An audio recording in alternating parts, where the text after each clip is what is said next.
This channel does not promote any violent, harmful, or illegal activities. All content provided by this channel is meant for an educational purpose only. Dilip বর্মনের দাবি গত ৩ বছরে তিনি কার্যত সই করা ছাড়া আর কোনো কাজ করতে পারেননি।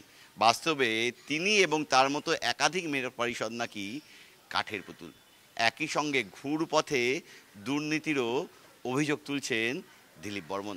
তার দাবি তিনি খেলাধুলা বিষয়ক মেয়র পরিষদ, অথচ তাকে অন্ধকারে রেখে প্রায় ৮ কোটি টাকার কাজ হচ্ছে স্টেডিয়াম সংস্কারের ক্ষেত্রে। কারা কাজ পেলেন, কী কাজ এগোলো, কাদের টাকা দেওয়া হলো, এসব বিন্দু বিসর্গ কিছুই জানেন না তিনি। পরিশেষে তার সংযোজন আগামীতে কোনো দুর্নীতি সামনে এলে সই করার দায় কি তিনি জেলে যাবেন, যা ঘিরে তৃণমূলের অন্তরে এখন স্পষ্ট অস্বস্তি ধরা পড়ছে। মেয়র গৌতম দেব অবশ্য বলছেন এসব নিয়ে প্রকাশ্যে তিনি কিছু বলবেন না, যা হবে দলের অন্দরে আলোচনা করেই এগোবে। তবে সব মিলিয়ে স্পষ্ট, যত বিধানসভা নির্বাচন এগিয়ে আসছে শিলিগুড়িতে শাসক তৃণমূল নেতৃত্বের গোষ্ঠী কোন্দল আবারও স্পষ্ট হচ্ছে।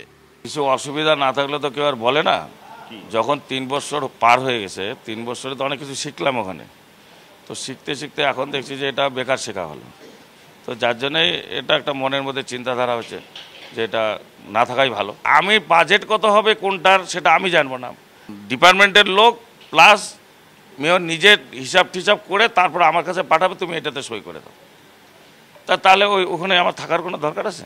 স্টেডিয়ামে যে কাজটা হচ্ছে কত টাকার কাজ? ৮ কোটি টাকার কাজ হচ্ছে, জানি ৮ কোটি টাকার কাজ হচ্ছে, কিন্তু যে আমি তো খালি জানলাম খালি কোন কন্ট্রাক্টর কাজ করছে, কে করছে, কীরকম কাজ হচ্ছে, এসব তো আমি জানি না।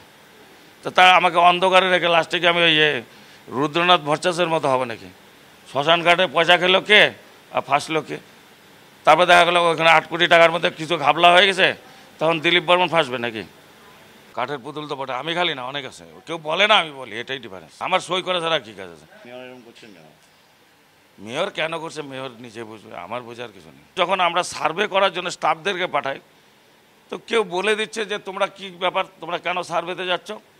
না স্যার বলছে সার্ভে করতে যাচ্ছ মানে কি তোমরা ধান্দা করতে যাচ্ছ, তোমাদের এখানে কামাই হচ্ছে না? তো তার মানেটা কি বুঝালো? যে মেয়র মানে মেয়র ইন কাউন্সিলে এটা পাঠাচ্ছে মানে মেয়র ইন কাউন্সিলের কামাইয়ের জন্য? তো এইসব কথা যখন মেয়রকে বলবো, মেয়র যদি সেটার প্রতিবাদ না করান বা সেটা নিয়ে যদি আলোচনা না করেন, তাহলে তো ওখানে আমার থাকার তো দরকার নেই। কেন তুচ্ছ হচ্ছে? কারণ আমি থাকলে তাদের অসুবিধা আছে মনে হয়। এরকম অসুবিধা আমি সব যা করি বলি, সামনাসামনি বলি, আমি স্পষ্ট বক্তা, আমি চুরি করবো না আবার চোর সাজবো, এটা তো হতে পারে না। পুরসভায় যাবতীয় ফাইল আমি শুধু সই করি, যা কিছু করেন মেয়র করেন, আমি জেলে যেতে রাজি নই। সেটা ঠিক আছে, যদি এগুলো নিয়েও আমি কোনো কমেন্টস করব না। কিন্তু আপনাকে আমাকে বলেছে কি বলেনি, আমি আহ্বান করব যদি কোনো কাগজ থাকে সেটা যথাস্থানে পাঠিয়ে দেওয়া উচিত। তাকে নাকি কাজ দেওয়া হয় না কাঠের, ওগুলো নিয়ে আমি কোনো কমেন্টস করব না, সেটা যখন হবে না সেটা আমি বুঝবো। ক্যামেরা দীপায়নের সঙ্গে প্রসেনজিৎ, TV9 বাংলা।